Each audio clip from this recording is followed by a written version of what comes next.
to Chelsea, everyone's favourite here. We've got Jorginho, Rob Green, Kepa, Arrizabalaga, and Mateo Kovacic. How are we feeling? It's been a rough summer for them. How are we feeling for Chelsea? They all sort of started, obviously, Roman Abramovich would end up being illegal in this country, and then it all sort of went downhill from there. So how have they fared, generally? I think it's been a okay window for them, to be fair. Like, obviously, it was pretty poor until the last day or two. Like, got to keep her in for, I think it was a 7-year contract. I think Kovacic is a really good player. You can play anywhere. You can play holder midfielder, defensive or attacking midfielder. I think it's a really good signing for them. Obviously losing Courtois is a massive blow. He's one of the best keepers. But I think Kepa, from what I've seen, last season, he's might need a few years to adapt to the Premier League, but he should come back good. I think they're still in quite good stead for the new season, really. I think if you look at their midfield, the starting midfield of Kante, Jorginho and Kovacic, I think that's a really strong midfield. I think the only area they're probably short is up front. I think it'll be interesting to see if Hazard's utilised like Mertens was at Napoli, whether he plays more centrally or if someone like Batshuayi is given a full season, or if Morata's given a second chance. But I think all round they're quite well balanced other than up front, maybe. Yeah, I can definitely see Hazard playing off Morata down the middle a lot more this year, like what they did at Napoli with Milik and Mertens. Yeah, you sort of spoke about the midfields. They are very overstocked in that position, though, aren't they now? Yeah, definitely. Conte, Jorginho, and Kovacic, but you got Fabregas, Drinkwater, Barkley, Loftus-Cheek. Bakayoko might be leaving, but you never know. So, is that going to be a problem? I don't know. I think it depends, because if they take the Europa League seriously, I think they're from the get-go they're probably favourites for the Europa League. I think if they're to take it seriously, they can afford to play the likes of Barkley, Fabregas, or Loftus-Cheek in the Europa League, and then that won't affect the starting midfield. So I think it depends what way you look at it and what their priorities are this season. Because when Sarri was manager at Napoli, he pretty much just forfeited the Champions League and Europa League, didn't he, to try and win the league? So I wonder if he'll do that again with Chelsea. What should be Chelsea's priority this year? I think they can win the league, though. I think that's a bit ambitious for them, isn't it? Like the way how strong City are. And obviously Liverpool have just added so much strength to that team. It's a lack. I don't think they can, but at the start of last season you wouldn't have said Napoli could have, and how close they got.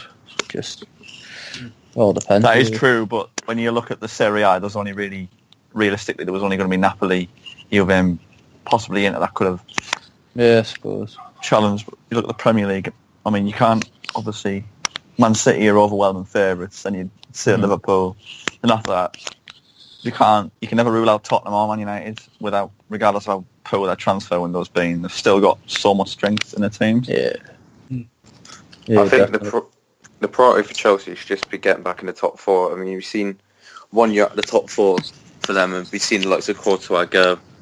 I think, really, with another year without Champions League football, Eden Hazard might be tempted to, push for that big move.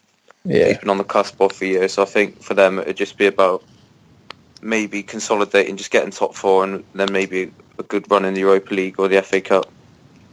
I can't quite believe they've kept all the Hazard, to be fair. Like, you think of how much of a good World Cup he had.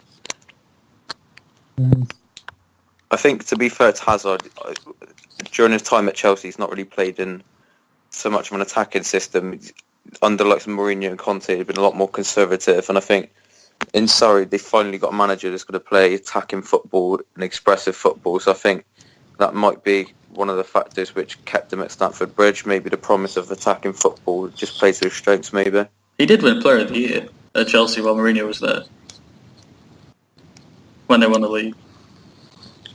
Yeah, no, but what I'm saying is like that they played in a much more defensive game overall. If they're a lot more attacking, maybe that'll play to his strengths a little more than the likes of Mourinho and Conte have.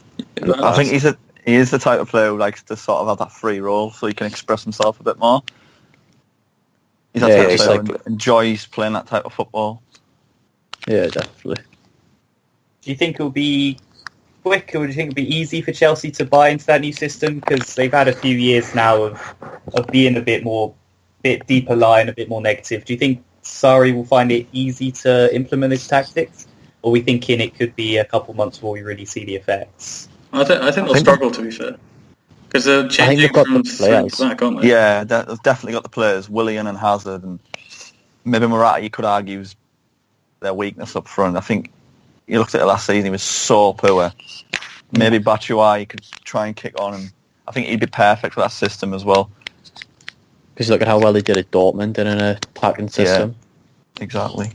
I think Batshuayi's never really been given the chance at Chelsea. He's always been a bit pop player at best. And Yeah, definitely. I think it'd be interesting to see whether he is the focal point in this Chelsea attack, or whether he's just used as a squad player like he was for the last 2 years.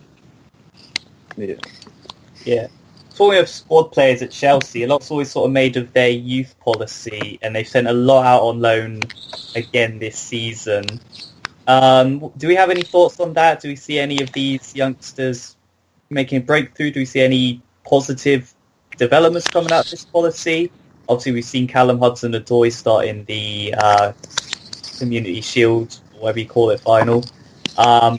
Is that going to start paying off, or is it just wasting talent at the moment? I think it works both ways, really, because obviously I'm a big fan of like investing in youth, but it's just the quantity in which they do it in. Like they've got so many youth players in the team that just sort of lend out and they just evaporate into thin air. Whereas you look at like the likes of Christensen at the back, who was at Mönchengladbach I think last season. I think he could be a good addition to their team this year. Loftus-Cheek maybe as well. He showed signs at the World Cup where he's more than capable of kicking on. I definitely think they've got some players like Casey Palmer, Mason Mount at Derby, what's there? Lewis Baker at Leeds. Got some good players there, to be fair. It's just whether or not they want to trust them and give them a chance. All right, finally on Chelsea, lads, big question. How many games does Rob Green play this season? I think you'd be stupid not to say 38.